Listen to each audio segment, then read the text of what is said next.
বাংলা বলছি চ্যানেলটি সাবস্ক্রাইব করুন এবং সমস্ত অনুষ্ঠানের আপডেট পেতে বেল আইকনটি অন করুন।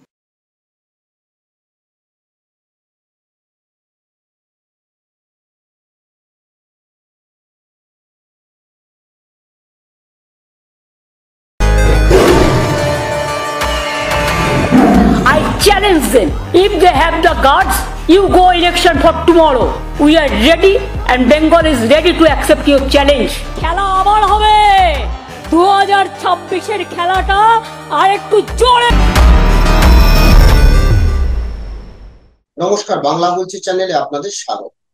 একটি ভিডিও যেটা তৃণমূলের যে সোশ্যাল মিডিয়া, তৃণমূল কংগ্রেসের সেই সোশ্যাল মিডিয়ায় এই ভিডিওটি পোস্ট হচ্ছে সোমবার দুপুরবেলা, এবং এই পোস্টটা সকলেই নজর কেড়েছে, যেখানে মমতা বন্দ্যোপাধ্যায়ের কিছু ফুটেজ দিয়ে একটি শর্ট ভিডিও বানানো হয়েছে এবং কপিতে লেখা হয়েছে বাংলার বাংলা। তো কেন হঠাৎ করে এই ভিডিও সামনে এলো? 2021-এর নির্বাচনে আমরা দেখেছিলাম যে এই আইপ্যাক তাদের নির্বাচনী স্লোগানে রেখেছিল যে বাংলা তার নিজের মেয়েকেই চায়। তাহলে কি বাংলার বাহিনী আগামী 2026-এর নির্বাচনে তৃণমূলের নতুন স্লোগান হতে চলেছে? এবং আরো একটা অত্যন্ত তাৎপর্যপূর্ণ ঘটনা, যে গত 29শে মে আলিপুরদুয়ারে জনসভা করেছেন প্রধানমন্ত্রী নরেন্দ্র মোদী। আর ঠিক তার 72 ঘন্টার মধ্যে 31 তারিখ রাতে এ রাজ্যে পা রেখেছেন। 31শে মে রাতে এ রাজ্যে পা রেখেছেন অমিত শাহ। তিনি 31 রাতে যেমন এ রাজ্যের বঙ্গ বিজেপি নেতাদের সঙ্গে বৈঠক করেছেন, তেমনি 1 তারিখে অর্থাৎ 1 জুন নেতাজি ইন্ডাস্ট্রিয়ামে বিজেপির কার্যকর্তা এবং মন্ডল সভাপতি যারা রয়েছে এবং অন্যান্য যারা রয়েছে তাদের সঙ্গে বৈঠক করেছে। তাহলে হঠাৎ করে একদিকে নরেন্দ্র মোদী আর অমিত শাহ এলেন এবং বিজেপি কর্মীদের এ রাজ্যের ভোটের যে তার ভোটের যে সুর, সেই সুর বেঁধে দিয়ে গেলেন যে কি সুরে আগামী 26-এ নির্বাচন হবে। আর অন্যদিকে ঠিক তার পরের দিন সোমবার মমতা বন্দ্যোপাধ্যায়ের বিভিন্ন ফুটেজ এই বাংলার বাঘিনী, এইটা তৃণমূল সোশ্যাল মিডিয়ায় প্রকাশ। এই দুটোর মধ্যে রাজনৈতিক সমীকরণ কি, আজকে আমাদের তাই নিয়ে আলোচনা।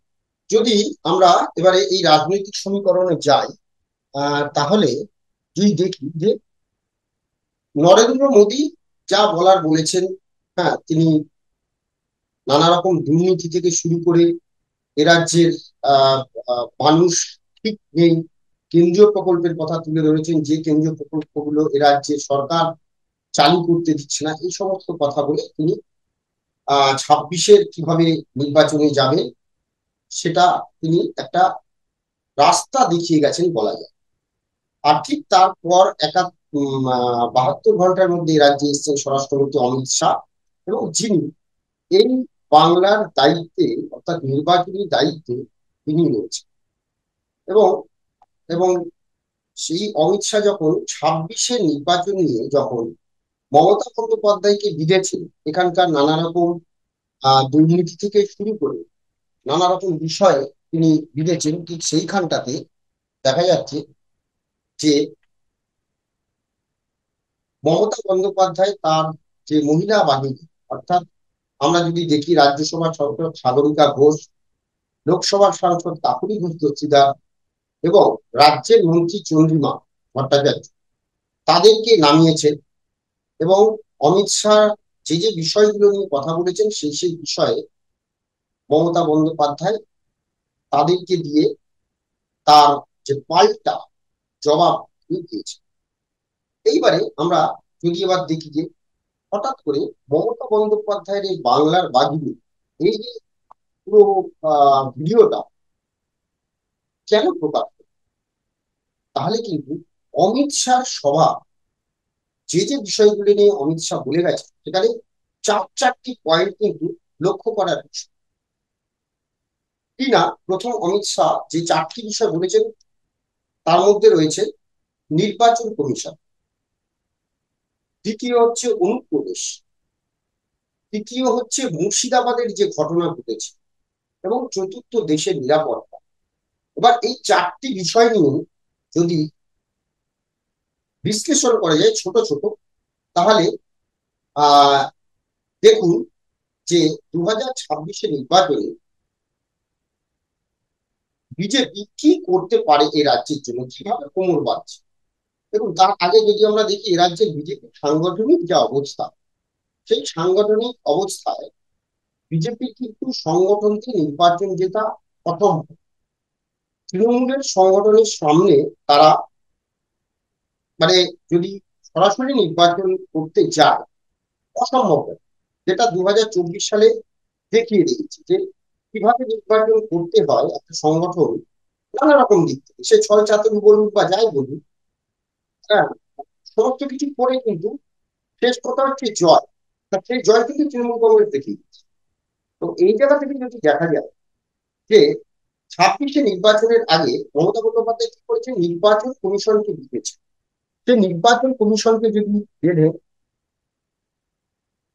কি করেছেন যে প্রথমে ভোটার লিস্টে কারচুপি এরকম একটা অভিযোগ তোলা হয়েছে যে আহ গুজরাটে যাদের নাম তাদের বাংলায় নাম, আসামে যাদের নাম তাদের বাংলায় নাম, ত্রিপুরায় যাদের নাম তাদের বাংলায় কেন নাম আছে, এরকম তা তুলেছেন। এবং দিল্লিতে যে নির্বাচন হয়েছে বা অন্যান্য জায়গায় যে নির্বাচন হয়েছে, প্রচুর ভুয়ো ভোটার বিজেপি ঢুকিয়েছে, যার জন্য তারা সেই রাজ্যে নির্বাচন জয়লাভ করেছে। সেই জন্য কিন্তু এই রাজ্যে ভোটার তালিকা সংশোধন এবং তারা করেছেন। এবং সত্যি সত্যি নির্বাচন কমিশনে বিশেষ করে ওই নাম ক্ষেত্রে এপিক কার্ডের নাম্বার নিয়ে কিন্তু একটা আহ, আহ, মানে প্রথম থেকেই তারা নজরটা দেয়নি যে কোনো নাম্বার হয়তো এপিক কার্ডের নাম্বারে বাংলার একজনের নাম আছে, সেই নাম্বারে হয়তো মহারাষ্ট্রের আরেকজনের নাম আছে।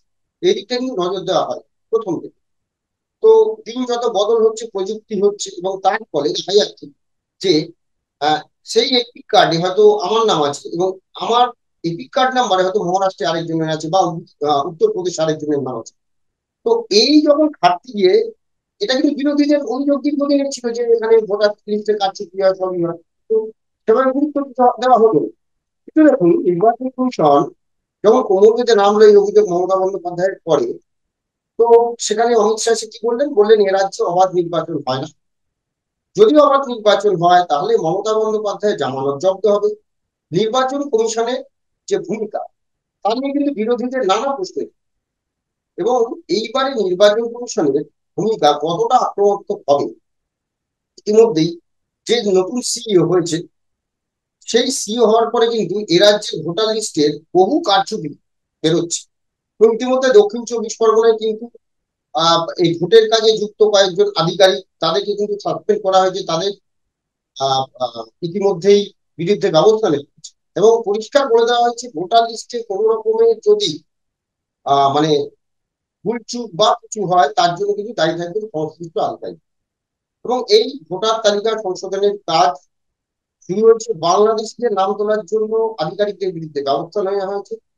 তাহলে অবাধ ভোট করতে হলে প্রথম এখানে যেটা প্রয়োজন সেটা হচ্ছে নির্বাচন কমিশন কতদূর যেতে পারে এবং কোন রয়েছে বদলে ফেলা। এবং সেটা কিন্তু একটা প্রশ্ন রয়েছে যে এটা কতটা হবে, যদি সত্যি সত্যি নির্বাচন কমিশন যেভাবে এখন আমরা এই ভূমিকা দেখতে পাচ্ছি ঠিক থাকে, তাহলে কিন্তু একটু বলা যায় এই রাজ্যে অবাধ শান্তিপূর্ণ নির্বাচনের ক্ষেত্রে যে অভিযোগটা বিরোধীদের থাকুন, যদি নির্বাচন কমিশন ঠিকঠাক কাজ করে এবং কেন্দ্রীয় সরকার নির্বাচন কমিশনকে যদি ঠিকঠাক কাজে লাগায়, তাহলে কিন্তু ভোটার তালিকার যে কারচুপির অভিযোগ ওঠে তা নিয়ে কিন্তু শাসক দলকে যথেষ্ট বিড়ম্বনার মধ্যে পড়তে হবে। সেটা যেমন একদিকে। এবার দ্বিতীয়ত আসি অনুপ্রবেশ। ভারত পাকিস্তান যে যুদ্ধ, হ্যাঁ আমরা যুদ্ধই বলছি, অর্থাৎ পহেলগাঁও কাণ্ডের পরে পুরো পরিস্থিতিটা কিন্তু বদলে গেছে এই রাজ্যে। কারণ তার আগে হিন্দুত্ব নিয়ে একটা উঠেছে, মুর্শিদাবাদের বিষয় হয়েছে, যেটা আমি পরে আপনি, সেটাও একটা বড় ইস্যু। পরে মুর্শিদাবাদ নিয়ে আলোচনা করবো। কিন্তু অনুপ্রবেশ বলা যায়, অনুপ্রবেশ বিজেপির কাছে কিন্তু একটা বড় ইস্যু দীর্ঘদিন ধরে। 2019, 2021, 2024 প্রতিটি নির্বাচনে অনুপ্রবেশ জিনিসটাকে বড় ইস্যু ছিল। কিন্তু অনুপ্রবেশ এ রাজ্যে না, অন্য রাজ্যেও আছে। বাংলাদেশের সঙ্গে দীর্ঘ প্রায় 4,000-এর বেশি সীমান্ত, তার মধ্যে প্রায় 2200 আমাদের এ রাজ্যেই আছে। তার মধ্যে প্রায় অনেকটাই খোলা আমাদের এখানে প্রায়। তো এইখান থেকে আহ একটা অভিযোগ যে এই যে কাঁটা তার, বিশেষ করে বাংলাদেশের সঙ্গে যে আমাদের সীমান্ত, যে কাঁটা তারের জন্য যে জমি দেওয়ার জন্য যে জমির দরকার, সেই জমি রাজ্য সরকার দিচ্ছে না বলে অনেকদিন অভিযোগ ছিল, এবং এর জন্য অবাধ অনুপ্রবেশ করছে। এবং অভিযোগ ছিল যে ভোট ব্যাংকের স্বার্থে তৃণমূল এই কাজটা করছে, তারা জমিটা দিচ্ছে না। কিন্তু এবার প্রশ্ন হচ্ছে, দেখুন, এই মুর্শিদাবাদ কাণ্ড এবং এই যে আহ পহেলগাঁও কাণ্ড হওয়ার পরে তার সঙ্গে যে বাংলাদেশের যে উত্তপ্ত পরিস্থিতি, তার ফলে যেটা সৃষ্টি হয়েছে যে বিএসএফ এর তৎপরতা কিন্তু বেড়ে গেছে।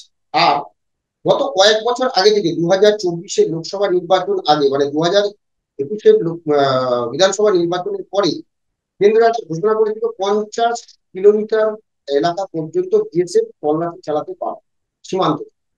সেটা নিয়ে বহু তর্ক বিতর্ক হয়েছে। এ রাজ্যের শাসক দল বিএসএফ সম্পর্কে নানা কথা বলেছে এবং মুখ্যমন্ত্রীও বলেছেন। এবার যদি দেখা যায়, এই যে বিএসএফ কিন্তু 50 কিলোমিটার পর্যন্ত এরিয়া তারা এবার কিন্তু ডমিনেশন, মানে তাদের আন্ডারে আছে, অর্থাৎ তারা তল্লাশি চালাতে পারে। এই যে অনুপ্রবেশ, কিন্তু এটা একটা বড় ইস্যু। একদিকে নির্বাচন কমিশনের চাপ ভোটার তালিকায়, আর অন্যদিকে এই যে অনুপ্রবেশে যদি বিএসএফ তাদের তৎপরতা দেখায়, তাহলে কিন্তু বাংলাদেশ সীমান্ত, আমরা যদি আমাদের উত্তর 24 পরগনা বলি, মানে আমাদের কলকাতার কাছাকাছি পর্যন্ত, অর্থাৎ বারাসাত যদি দেখি, বনগাঁ থেকে বারাসাত, এর মধ্যে কিন্তু বিএসএফ অলরেডি বারাসাত পর্যন্ত ঢুকে আসতে পারবে। তাহলে কিন্তু বহু অনুপ্রবেশকারী কপালে দুঃখ আছে, এটা বলা যায়। আর আহ দক্ষিণ 24 পরগনা, সেখানেও কিন্তু একই অবস্থা। সুন্দরবনের ওইখান থেকে যদি আমরা দেখি, প্রায় ডায়মন্ড হারবার পর্যন্ত, আরো বেশি তো কম নয়, এই যে একটা সংখ্যা অনুপ্রবেশকারী রয়েছে, তাদেরও কিন্তু কপালে দুঃখ। অর্থাৎ উত্তরবঙ্গ সীমান্ত থেকে 50 কিলোমিটার, আবার যদি উত্তরবঙ্গে দেখি, আমি দক্ষিণবঙ্গের দুটো জায়গার কথা বললাম, উত্তরবঙ্গে যদি দেখেন, তাহলে দেখা যাবে 50 কিলোমিটার মানে পুরো উত্তরবঙ্গটাই পড়ে যাচ্ছে 50 কিলোমিটারের মধ্যে। মানে 25 কিলোমিটার এলাকা, মানে 50 কিলোমিটার এলাকা, কয়েকটা শহর কিন্তু নিয়ে নিচ্ছে পুরো বিএসএফ তল্লাশি। অর্থাৎ উত্তরবঙ্গ একদিকে, দক্ষিণবঙ্গের এই দুটো জায়গার কথা আমি বললাম। এবারে এক নম্বর যেটা বলছিলাম, মুর্শিদাবাদে। দেখুন, মুর্শিদাবাদে যে মানে ঘটনা, এই ঘটনা যে সত্যি একটা নাড়া দিয়ে গেছে। কিছুর পরে, ওয়াক অফ বিল পাস হওয়ার পরে, মানে সংশোধন বিল পাস হওয়ার পরে এ রাজ্যে যে ঘটনা ঘটেছে, আর তার আগে থেকে যে হিন্দুত্ব একটা ন্যারেটিভ তৈরি হয়েছিল বিজেপি এ রাজ্যে, এই মুর্শিদাবাদ কাণ্ড, মুর্শিদাবাদ এবং মালদায় যে ঘটনা ঘটেছে, এটা কিন্তু এখন সেই ন্যারেটিভটা বিজেপির পালে অনেকটা হিন্দুত্ব হাওয়া বইছে। সেই সঙ্গে পাকিস্তানের পেহেলগাঁওয়ের যে কাণ্ড, তারপর পাকিস্তানের সঙ্গে অপারেশন সিন্দুর, সিঁদুর, এই এই পরিস্থিতির পরে কিন্তু একটা জাতীয়তাবাদী হওয়া বইতে শুরু করেছে এবং হিন্দুত্বের হওয়া বইতে এইখান থেকে অমিত শাহ কি বললেন? অমিত শাহ এসে বললেন যে দাঙ্গা নিয়ন্ত্রণ করছে রাজ্য সরকার, এ রাজ্য দাঙ্গা নিয়ন্ত্রণ করেছে, এবং তার জন্য একজন মন্ত্রীকে তিনি অভিযুক্ত করেছেন। এবং এই যে বিষয়টা, এই অভিযোগ কিন্তু মারাত্মক। মানে মুর্শিদাবাদের দাঙ্গার পরে এই যে কথাটা বলেছেন, এবং শুধু তাই নয়, এ রাজ্যের রাজ্যপাল যিনি সিভি আনন্দ বোস, এ রাজ্যের রাজ্যপাল কিন্তু একটা রিপোর্ট পাঠিয়েছে, এবং সেখানে বলা হয়েছে মৌলবাদ ও সন্ত্রাসবাদ এ রাজ্যে মাথা তুলে দাঁড়িয়েছে। অর্থাৎ স্বরাষ্ট্রমন্ত্রী যেটা চাইছে, তার হাতে কিন্তু ইতিমধ্যে সেই বলটা এসে গেছে। অর্থাৎ তার কোটেই বল, অমিত শাহ কোটেই কিন্তু বল। এক হচ্ছে মৌলবাদ, এক হচ্ছে সন্ত্রাসবাদ, তার বিরুদ্ধে লড়াই। এবং স্বরাষ্ট্র মন্ত্রক এখনো পর্যন্ত কিন্তু উপদ্রুত এলাকা ঘোষণা করেনি, এবং এনআইএ তদন্ত হয়। যদি এনআইএ তদন্ত হয় এবং এই সন্ত্রাসবাদ আর মৌলবাদ নিয়ে কোনো এলাকাকে উপদ্রুত এলাকা ঘোষণা করা হয়, তাহলে সেই এলাকা কিন্তু নির্বাচনের আওতায় পড়বে না।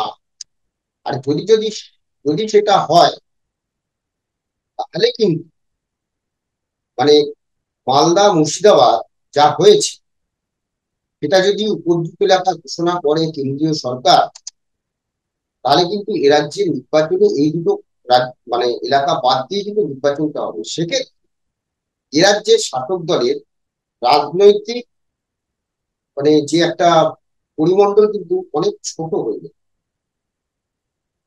এবারে আমরা শেষ যে আহ, অমিত শাহর বিষয়, চারটি বিষয় বললাম, তার মধ্যে ছিল অনুপ্রবেশ, নির্বাচন কমিশন, অনুপ্রবেশ, মুর্শিদাবাদ ইস্যু, এবং আরেকটি বিষয় হচ্ছে দেশের নিরাপত্তা। এ রাজ্য থেকে অনুপ্রবেশকারীরা ঢুকছে পরিচয় পত্র জোগাড় করে রাজ্যের মানে নানা দেশের নানা অংশে তারা ছড়িয়ে পড়ছে। এটা কিন্তু অভিযোগ যে বাংলাদেশ আর আমাদের যে সীমান্ত, পশ্চিমবঙ্গের যে সীমান্ত, সেখান দিয়ে অনুপ্রবেশ হচ্ছে এবং এখান থেকে বিভিন্ন রাজ্যে সেটা ছড়িয়ে পড়ছে, যা দেশের নিরাপত্তার স্বার্থে ক্ষতিকারক। এই মন্তব্য করেছেন অমিত শাহ। আর তিনি কিন্তু এইটা বিজেপি নেতা হিসেবে করেননি, তিনি কিন্তু স্বরাষ্ট্রমন্ত্রী হিসেবে এই কথা বলছেন। একদিকে স্বরাষ্ট্রমন্ত্রী, আরেকদিকে তিনি বিজেপি নেতা এবং এই বঙ্গের দায়িত্ব। এই যে ইস্যুটা সব থেকে দেশের নিরাপত্তা, এই যে ইস্যুটা, এটা কিন্তু এখন আর শুধু রাজনীতির গণ্ডির মধ্যে আবদ্ধ নয়, এটা কিন্তু দেশের নিরাপত্তা এখন মানে প্রশ্ন চিহ্ন কিন্তু একটা রয়েছে পশ্চিমবঙ্গে। দেখুন, 33টা দেশে 7টা দল পাঠিয়েছে কেন্দ্রীয় সরকার পহেলগাঁও কাণ্ডের পরে অপারেশন সিন্দুরের সাফল্য এবং পাকিস্তানের সন্ত্রাসবাদ নিয়ে। তাদের নিয়ে নরেন্দ্র মোদী ফিরলে তাদের নিয়ে মিটিং করবেন, চাইছে সর্বদলীয় বৈঠক। মোদী সর্বদলীয় বৈঠক করবেন, যারা বিদেশের মাটিতে গেছেন, কোন দেশের কি মত তাদের নিয়ে মিটিং করবেন ইতিমধ্যে বলেছে। অর্থাৎ এই যে অনুপ্রবেশ ইস্যু একদিকে, এবং সেই অনুপ্রবেশের ফলে দেশের যে নিরাপত্তা বিঘ্নিত হচ্ছে, এবং তার জন্য পশ্চিমবঙ্গের যে সীমানা, উন্মুক্ত সীমানা, সেটাকে দায়ী করা হচ্ছে, এবং সেই সঙ্গে মুর্শিদাবাদের কেন্দ্র একের সঙ্গে এক যদি ধরেন, আর তার সঙ্গে নির্বাচন কমিশনের যদি অবাধ শান্তিপূর্ণ ভোট করাতে হয়, তাহলে ওই ভোটার লিস্টে যে কারচুপি, সেই কারচুপি যদি আটকানো যায়, তাহলে কিন্তু 2024 নির্বাচনে ওই যে 4 to 5% 2026 নির্বাচনে এবং 2024 নির্বাচনের যে ফারাকটা ছিল বিজেপির সঙ্গে তৃণমূল কংগ্রেসের ভোট পার্সেন্টেজে, যে 4 থেকে 5% ভোট যদি বাড়ানো যায়, তাহলে এই রাজ্যে ক্ষমতায় আসতে পারে বিজেপি। আর ঠিক এই তারে এই চারটি বিষয় কিন্তু অমিত শাহ এই চারটি পয়েন্টে এবারে আগামী 26 নির্বাচনে তার বেঁধে দিয়ে গেছে। আর ঠিক সেটা বুঝতে পেরেই এখন থেকে কি প্রচারে নামতে শুরু করলো তৃণমূল কংগ্রেস, তাই কি বাংলার বাদুড় বলে আগামী স্লোগান, নজর সেদিকেই থাকবে আগামী দিনে। আমাদের এই আলোচনা নিয়ে, আমার এই আলোচনা বা এই বিশ্লেষণ আপনাদের কেমন লাগছে অবশ্যই আমাদের কমেন্টস বক্সে জানান। ভালো লাগলে লাইক দেবেন। সবাই ভালো থাকবেন। নমস্কার।